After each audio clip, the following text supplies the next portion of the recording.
दिव्य मंदिर जिसका नाम है केदार, जो स्वयं भगवान शिव का धाम है। क्या आपने कभी ये उस स्थान पर स्थित है जहाँ इंसानों की सांसें भी जवाब देने लगती हैं? वहाँ हजारों साल पहले बिना मशीन, बिना इंजीनियर, बिना कोई भी आधुनिक टेक्नोलॉजी के एक ऐसा भव्य मंदिर बना 400 वर्षों तक बर्फ के नीचे दबा रहा, बिना किसी खरोच के। क्या ये केवल वास्तु का चमत्कार था या फिर किसी दिव्य स्थिति? कैसे कोई उस समय में बिना किसी इंटरलॉकिंग टेक्नोलॉजी या नक्शे के ऐसा मंदिर बना सकता है? ये एक मंदिर नहीं है, एक दिव्य रहस्य है जहाँ विज्ञान, धर्म और ब्रह्मांडीय ऊर्जा का मिलन महसूस किया जा सकता है। 16 जून 2013 की रात में केदारनाथ में भीषण बाढ़, आसमान से कहर बरसा, बादल फटे और कई घर जल के भीतर समा गए। हजारों जिंदगियां उस बाढ़ में बह गईं।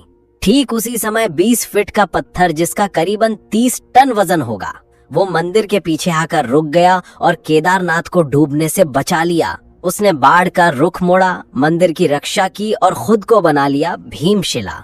ये शिला आज भी वहीं स्थित है, मानो कह रही हो यह स्वयं शिव की शक्ति है। लेकिन सवाल अभी खत्म नहीं होता।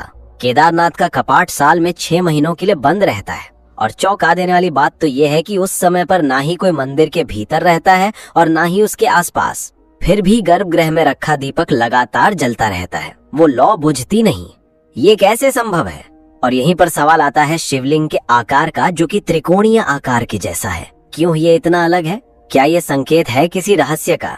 आज इस वीडियो के माध्यम से मैं आपको ले जाऊंगा केदारनाथ की उन रहस्यमयी परतों में, जहां हर पत्थर एक कहानी कहता है, हर दीवार में कोई चमत्कार छिपा है और हर मोड़ पर विज्ञान को झुकना पड़ता है श्रद्धा के आगे। तो बने रहिए मेरे साथ, क्योंकि ये सिर्फ एक कहानी नहीं बल्कि आपके विश्वास की परिभाषा बदल देगी। पर अगर आप इस चैनल पर नए हैं तो चैनल को सब्सक्राइब जरूर कर दें और कमेंट में हर हर महादेव लिखें। केदारनाथ मंदिर हिमालय की गोद में बसा है, जिसे स्वयं भगवान शिव जी का धाम माना जाता है। ये समुद्र तल से 3583 मीटर ऊंचा है। इस मंदिर को देखकर ये सवाल उठता है कि इतना भव्य मंदिर आखिर किसने बनाया? क्या किसी देवता ने या फिर किसी पुराने भारत के इंजीनियर ने? केदारनाथ मंदिर की रचना अपने आप में ही भव्य है। ये खास तरह के पत्थरों से बना है जो भूरे रंग के हैं और इस प्रकार के पत्थर उस स्थान पर नहीं मिलते। तो जरा गौर कीजिए, जब ये मंदिर बनाया जा रहा होगा तब 6 से 8 टन के भारी पत्थरों को 20 से 30 किलोमीटर दूर से लाया गया होगा और 12,000 फीट की ऊंचाई पर चढ़ाया गया होगा।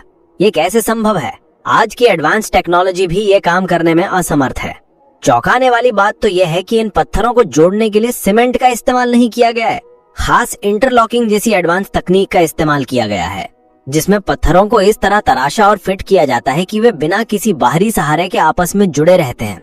ये तकनीक इतनी कठोर है कि 2013 की भयानक बाढ़ जो केदारनाथ में आई थी, जिससे कई घर, सड़कें, पेड़ पौधे सभी जल प्रवाह में डूब गए थे, लेकिन केदारनाथ मंदिर अडिग रहा। इसका एक कारण इंटरलॉकिंग तकनीक को भी माना जाता है। ये इतना मजबूत है कि भारी बारिश, बर्फबारी, भूकंप को भी सहन कर सकता है। केदारनाथ मंदिर की उम्र की बात करें तो भारतीय पुरातत्व सर्वेक्षण ASI के अनुसार कार्बन डेटिंग जैसी तकनीक से पता चला कि ये मंदिर 1200 से 1500 साल पुराना है। लेकिन हिंदू मान्यताओं के अनुसार इस मंदिर की उम्र 5000 साल से भी पुरानी है। कहा जाता है कि ये मंदिर पांडवों ने बनाया था। कैसे? आपको थोड़ी देर में पता चल जाएगा। महाभारत खत्म हो चुका था और पांडवों ने अपने भ्राताओं और गुरु की हत्या की थी, तो इस पाप से मुक्ति पाने के लिए वे भगवान शिव के शरण में गए। लेकिन शिव जी उनसे नाराज थे, तो वे उन्हें दर्शन नहीं दे रहे थे। तभी पांडव केदार क्षेत्र पहुंचे और शिव जी ने एक भैंस का रूप ले लिया और बाकी भैंसों के साथ वहां से जाने लगे। लेकिन पांडवों की भक्ति शिव जी के लिए बहुत ज्यादा थी। भीम ने सभी भैंसों के लिए एक द्वार बनाया और सभी भैंसों को वहां से जाने के लिए कहा।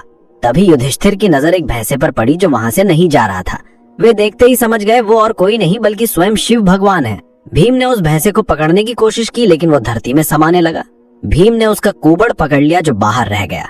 यही कुबड़ आज केदारनाथ के शिवलिंग के रूप में पूजा जाता है और यही कारण है कि केदारनाथ 4 धामों में से एक धाम माना जाता है। शिव के अन्य अंग भुजाएं तुंगनाथ में, मुख रुद्रनाथ में, नाभि महाबलेश्वर में और जटा कल्पेश्वर में प्रकट हुए। इन 5 स्थानों को आज पंच केदार के नाम से जाना जाता है। इसके पश्चात शिव जी ने पांडवों को दर्शन दिए और उनको उनके पापों से मुक्ति दी और यहीं पर पांडवों ने भगवान शिव का ये भव्य मंदिर केदारनाथ बनवाया। लेकिन ये कहानी अभी समाप्त नहीं होती। 8वीं शताब्दी में शंकराचार्य ने पूरे देश का एक चक्कर लगाया और केदारनाथ मंदिर को पूर्ण निर्मित कराया और 3 अलग अलग मंदिरों की भी स्थापना की। जिन्हें आज हम 4 धाम के नाम से जानते हैं। ये सब उन्होंने केवल 32 की उम्र में कर दिखाया। उन्होंने ये सुनिश्चित किया कि पूजा करने की एक विधि होनी चाहिए और केदारनाथ एवं बद्रीनाथ जैसे मंदिरों में आज भी उनके बनाए गए विधियों से पूजा पाठ होता है। कहा जाता है कि उन्होंने अपने अंतिम क्षण केदारनाथ में बिताए और उनकी समाधि आज भी मौजूद है, जिसे एक पवित्रता की नजर से देखा जाता है। केदारनाथ मंदिर तक पहुंचने का मार्ग बहुत कठिन है। केदारनाथ की यात्रा केवल एक तीर्थ यात्रा नहीं, बल्कि आस्था, साहस और प्रकृति के साथ एक गहरा जुड़ाव है। केदारनाथ से सबसे पास का रेलवे स्टेशन ऋषिकेश है, जो मंदिर से 200 किलोमीटर दूर है। यहाँ से श्रद्धालु सड़क मार्ग से सोनप्रयाग तक जाते हैं, जो करीब 10 घंटे का सफर है। सोनप्रयाग से आगे निजी वाहनों की अनुमति नहीं है, इसीलिए यात्री सरकारी जीपों से 5 किलोमीटर का सफर तय करते हैं और फिर शुरू होती है 16 किलोमीटर की कठिन पैदल यात्रा मंदाकिनी नदी के किनारे बर्फीले पहाड़ों के बीच। ये यात्रा हर श्रद्धालु के लिए एक अनोखा अनुभव है। केदारनाथ अपने बनावट और दिव्यता के लिए पूरी दुनिया में लोगों का ध्यान अपनी ओर खींचता है। Wadia institute of Himalayan geology के अनुसार 400 सालों तक ये मंदिर बर्फ के नीचे दबा रहा, फिर भी एक खरोच नहीं आई। 2013 की भयानक बाढ़ को मंदिर ने सह लिया, भीमशिला की मदद से, जिसने आने वाले जल प्रवाह को 2 भागों में बांट दिया था। तो अब तक हमने मंदिर के निर्माण और पौराणिक कथा के बारे में जान लिया है। अब मैं आपको ले चलता हूँ इस यात्रा के उस हिस्से पर जहाँ हर कदम में साहस की परीक्षा होती है, क्योंकि यहाँ से वीडियो और रोमांचक होने वाली है, तो इसे लाइक जरूर करें। गौरीकुंड एक ऐसा स्थान जहाँ माता पार्वती ने भगवान शिव को पति के रूप में पाने के लिए साधना की थी। इसे इस यात्रा का सबसे चुनौतीपूर्ण हिस्सा माना जाता है। गौरीकुंड केदारनाथ यात्रा का आधार शिविर है और यहीं से शुरू होती है 14 किलोमीटर की वो कठिन पैदल यात्रा, जो हर श्रद्धालु के धैर्य और भक्ति की परीक्षा लेती है। ये मार्ग कठिनाइयों से भरा है। ये एक संकरा और चट्टानों से भरा मार्ग है। श्रद्धालु इस संकरे रास्ते पर धीरे धीरे आगे बढ़ते हैं, लेकिन भक्ति के लिए ये बहुत ही। जैसे ही आप केदारनाथ के प्रांगण में पहुंचते हैं, तो सारी थकान, सारी चिंता एक पल में दूर हो जाती है।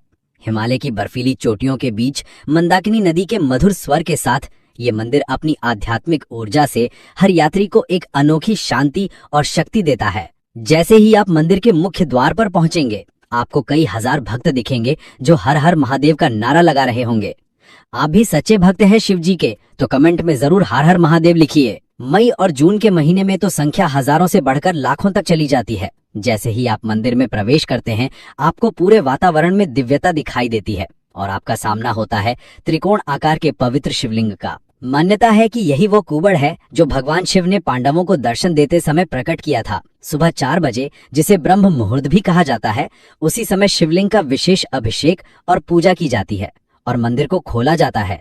शाम 7 बजे भोलेनाथ की आरती होती है। मात्रा में भक्त इकट्ठा होकर साधना में लीन रहते हैं। ये तो हुई कुछ सामान्य चर्चाएं, पर इस मंदिर में कई ऐसे रहस्य छुपे हैं जिसे आज तक विज्ञान और वैज्ञानिक भी नहीं सुलझा पाए हैं। 300 से 10,800 ईस्वी सदी के बीच आइस एज हुआ था, जिसका नाम तो आपने सुना ही होगा, जब पूरी पृथ्वी पर केवल बर्फ थी। ग्लेशियर में केवल बर्फ ही नहीं रहती, बल्कि कठोर मिट्टी, पत्थर और चट्टानें भी रहती हैं, जो किसी भी आम इमारत को चूर चूर कर सकती हैं। लेकिन 400 साल बर्फ में दबे रहने के बाद भी इस मंदिर में एक खरोच तक नहीं आई। जब बर्फ पिघली तो मंदिर वैसे का वैसा ही था। वैज्ञानिक कहते हैं कि मंदिर की इंटरलॉकिंग तकनीक, जिसे मैंने आपको पहले समझाया था, इसी तकनीक में केवल 6 महीने खुलता है, अक्षय तृतीया से भया दूज तक। बाकी 6 महीने बंद रहता है, क्योंकि इतनी भारी बर्फबारी में किसी इंसान का वहां जाना खतरे से खाली नहीं है। मान्यता है कि इस दौरान यक्ष और गंधर्व स्वयं भगवान शिव की पूजा करते हैं, और इस बात का सबूत भी है जब मंदिर को खोला जाता है, तब गर्भगृह में फूल, बेलपत्र, पूजा की सामग्री बिल्कुल ताजा अवस्था में मिलती है, मानो अभी अभी किसी ने पूजा की हो। लेकिन सबसे बड़ा चमत्कार है अखंड ज्योति, जो मंदिर के गर्भगृह में बंद होने से पहले जलाई जाती है।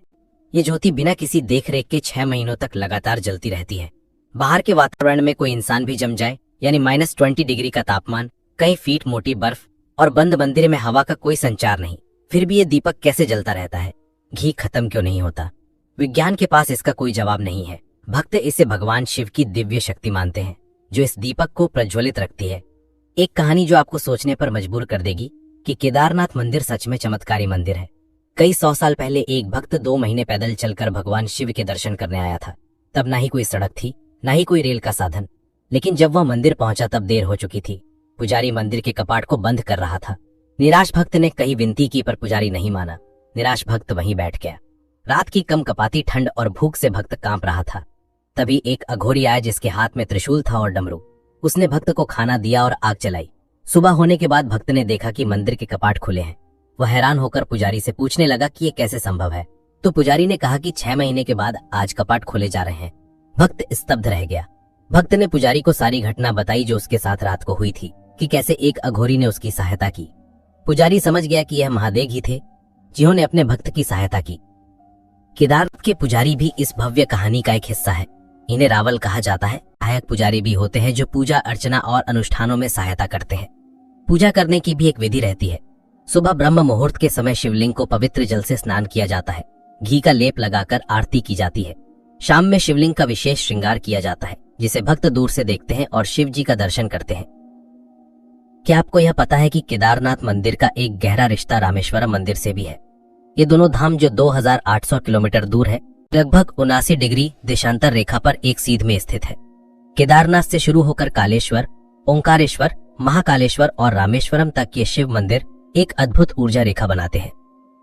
प्राचीन ऋषियों ने इन मंदिरों को ज्योतिषी और वास्तुशास्त्र की गणना के आधार पर स्थापित किया है। ये जो एक दिव्य रेखा बनती है, इन मंदिरों के निर्माण से उन्हें विदेश के कई रिसर्चर और वैज्ञानिक ली लाइन कहते हैं। ये लाइन पवित्र स्थानों को आपस में जोड़ती है। भारतीय शास्त्रों में इन्हें निदा मंडल का नाम दिया गया है, जहाँ साधना और ध्यान का एक दिव्य आभास होता है, और यही कारण इन सभी मंदिरों को इतना शक्तिशाली बनाता है। अब आप वीडियो के अंतिम भाग में पहुंच चुके हैं और मैं आपको एक कथा सुनाने जा रहा हूँ। ये एक रहस्यमयी कथा है जिसे आपने कहीं नहीं सुना होगा, और कहा जाता है कि यह कथा सुनने से शिवजी का आशीर्वाद आपके साथ सदा रहेगा। तो इस कथा को पूरा जरूर सुने, क्योंकि ये आपकी जिंदगी बदल सकती है। कई साल पहले केदारनाथ अपने पूरे वैभव में था और आसपास के पहाड़ों में कई साधु और आराशी मुनि अपनी साधना में लीन रहा करते थे। इन्हीं में से एक थे स्वामी अनंतानंद, एक महान संत जिन्होंने हिमालय की कंदराओं में वर्षों तक कठोर तपस्या की थी। एक बार ध्यान में लीन स्वामी अनंतानंद को दिव्य दृष्टि प्राप्त हुई। इस दिव्य दृष्टि से उन्हें एक गुप्त गुफा का पता चला, जो केदारनाथ से कुछ ही दूरी में थी। लेकिन इस गुफा का प्रवेश द्वार इतना रहस्यमयी था कि वह किसी आम इंसान के बस में नहीं था। इस गुफा के अंदर एक प्राचीन और भव्य शिवलिंग था, जिसे कहा जाता है कि स्वयं भगवान शिव ने स्थापित किया था। ये कोई साधारण शिवलिंग नहीं था, इसमें दिव्य शक्ति थी, ऐसी शक्ति जो किसी भी भक्ति की मनोकामना पूरी कर सकती थी। लेकिन इस गुफा में प्रवेश करने की एक शर्त थी। केवल वही व्यक्ति यहाँ आ सकता था जिसका हृदय पूरी तरह शुद्ध हो और जो भगवान शिव के प्रति अटूट भक्ति रखता हो। ये राज किसी को नहीं पता था, केवल अनंतानंद के शिष्य हरीश को छोड़कर, क्योंकि स्वयं शिव जी ने ही स्वामी अनंतानंद को इस रहस्य से अवगत कराया था। हरीश एक युवा साधक था जो अपने गुरु को भगवान समान मानता था और उनकी हर बात को गंभीरता से लेता था। जब स्वामी अनंतानंद ने उसे यह बताया तो हरीश के मन में इच्छा जाग उठी कि अब उसे ये गुफा ढूंढनी है। गुरु ने उसे चेतावनी दी, हरीश, ये यात्रा आसान नहीं होगी। इस गुफा में कई खतरनाक पहेलियां और परीक्षाएं हैं। केवल एक बुद्धिमान और शिव का सच्चा भक्त ही इन परीक्षाओं को पार कर सकता है। हरीश ने अपने गुरु की बात को दिल से लगाया और केदारनाथ की ओर प्रस्थान कर दिया। यात्रा जैसे जैसे आगे बढ़ रही थी, कठिनाइयां बढ़ती जा रही थी। हिमालय के ऊंचे पहाड़, भीषण ठंड, खतरनाक जानवर, मानो हर कदम पर एक नई चुनौती थी। लेकिन हरीश की भक्ति और दृढ़ संकल्प ने उसे हिम्मत दी। कई दिनों की यात्रा के बाद वो आखिरकार केदारनाथ पहुंचा। केदारनाथ पहुंचने के बाद हरीश ने अपने गुरु की बातों को स्मरण किया और गुफा को ढूंढने में लग गया। उसने देखा कि मंदिर के पीछे एक बड़ा सा पत्थर था जो बाकी पत्थरों से अलग था। स्वामी अनंतानंद ने हरीश को एक खास मंत्र दिया था। उस पत्थर को हटाने के लिए हरीश ने गहरी सांस ली और उस मंत्र का उच्चारण किया, ओम नमः शिवाय त्र्यंबकम यजामहे। जैसे ही उसने ये मंत्र उच्चारण किया, वो पत्थर हट गया और एक संकरा रास्ता दिखने लगा जो गुफा का प्रवेश द्वार था। हरीश गुफा में प्रवेश किया। उसे एक टिमटिमाती सी रोशनी दिख रही थी। वो उसी के पीछे जा रहा था। ठंडी हवा और रहस्यमयी सन्नाटे के कारण उसे डर लगने लगा, पर वो रुका नहीं, आगे बढ़ता गया। जैसे ही संकरा रास्ता खत्म हुआ, वो एक विशाल कमरे में पहुंचा जिसमें 3 कमरे थे। हर द्वार में एक पहेली लिखी हुई थी। उसको सुलझाकर ही आगे बढ़ना था। अगर जवाब ना दे पाए तो पूरे जीवन काल के लिए उस गुफा में बंद होना पड़ेगा और अपना जीवन त्यागना पड़ सकता था। पहेलियां कुछ इस प्रकार थीं। मैं वो हूं जो कभी नहीं सोता लेकिन हमेशा सपने देखता हूं। मैं वो हूं जो हर जगह है लेकिन कहीं नहीं मिलता। मैं वो हूं जो सबको छूता हूं लेकिन कोई मुझे नहीं छू सकता। हरीश ध्यान से सोचने लग गया। बहुत सोचने के बाद उसने गहरी सांस ली और अपने गुरु की शिक्षाओं को याद किया। उसे एहसास हुआ कि ये पहेलियां भगवान शिव के पंचभूतों पृथ्वी, जल, अग्नि, वायु और आकाश से जुड़ी है। उसने तीसरे द्वार को चुना क्योंकि ये वायु का प्रतीक था, जो सब कुछ छूती है लेकिन जिसे कोई पकड़ नहीं सकता। उसने तीसरे द्वार की ओर कदम बढ़ाया और जैसे ही वो अंदर गया, द्वार बंद हो गया। वो सही था। हरीश अब अगले कमरे में पहुंच चुका था। उसे एक विशाल दर्पण दिखा, जो सामान्य दर्पण नहीं था। उस दर्पण में जो भी अपनी छवि देखता था, उसे उसमें अपना डर, संदेह और कमजोरी दिखाई देती थी। हरीश का सबसे बड़ा डर था अकेलापन, और इसी का फायदा उठाते हुए दर्पण ने उसकी एक भयानक छवि बनाई जो अकेलेपन से दुखी थी। हरीश घबरा गया, लेकिन उसने हार नहीं मानी। उसने आंखें बंद की, भगवान शिव का ध्यान लगाया और नमः शिवाय का जाप शुरू किया। धीरे से उसका मन शांत होने लगा और उसने कहा, मैं डर से बड़ा हूं क्योंकि मेरे साथ भगवान शिव हैं। उसने ये कहा। उसने अपने डर को हरा दिया और दर्पण में उसकी भयानक छवि गायब हो गई। अब दर्पण ने उसकी छवि एक आत्मनिर्भर, शक्तिशाली योद्धा के रूप में बनाई और वो दर्पण स्वयं गायब हो। तभी एक नया रास्ता खुला जो गुफा के आगे जा रहा था। हरीश अब आखिरी कमरे में पहुंच गया था। उसने देखा एक दिव्य शिवलिंग जो काले पत्थरों से बना है और उसके चारों तरफ एक दिव्य रोशनी फैली हुई है। हरीश ने जैसे ही उस शिवलिंग को देखा, वो कांपने लगा।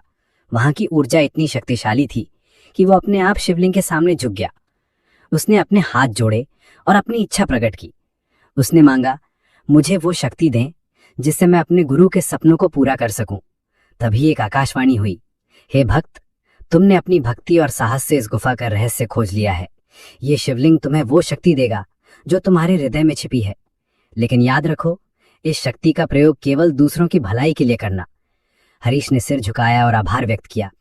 अब हरीश सोच रहा था कि क्या वो सुरक्षित अपने गुरु के पास लौट सकता है, लेकिन जैसे ही वो गुफा से बाहर निकलने की कोशिश कर रहा था, उसने देखा कि मुख्य द्वार बंद हो चुका है और मंत्रोच्चारण के बाद भी वो द्वार नहीं खुल रहा था। तभी उसे अपने गुरु की बात याद आई। उन्होंने कहा था कि जो भी इस दिव्य गुफा में प्रवेश करता है, उसे बाहर जाने के लिए बलिदान देना पड़ता है, और वो भी उस चीज का बलिदान जो सबसे प्रिय हो। हरीश सोच में डूब गया। उसके पास देने के लिए कुछ खास नहीं था, सिवाय एक रुद्राक्ष के जो उसके गुरु ने उसे दिया था और जो उसे बेहद प्रिय था। हरीश ने वो माला शिवलिंग पर चढ़ा दी और कहा, हे भगवान, ये मेरा बलिदान है, मुझे मुक्ति दें। जैसे ही उसने ये किया, मुख्य द्वार खुल गया। वो सुरक्षित बाहर निकल आया, लेकिन उसका मन उदास था। फिर भी उसे ये एहसास था कि उसने जो खोया वो भगवान की भक्ति में समर्पित किया। जब हरीश गांव पहुंचा तो उसने देखा कि पूरे गांव में महामारी फैल चुकी थी। चारों तरफ लोग पीड़ित थे, मर रहे थे, सहायता मांग रहे थे। ये देखकर हरीश ने ठान लिया कि वो उस दिव्य शक्ति का प्रयोग करेगा जो उसने अपने गुरु की इच्छा को पूरा करने के लिए प्राप्त की थी। उसने अपनी नई शक्ति का प्रयोग किया और गांव के लोगों को ठीक किया। उसकी भक्ति और बलिदान ने पूरे गांव को बचा लिया।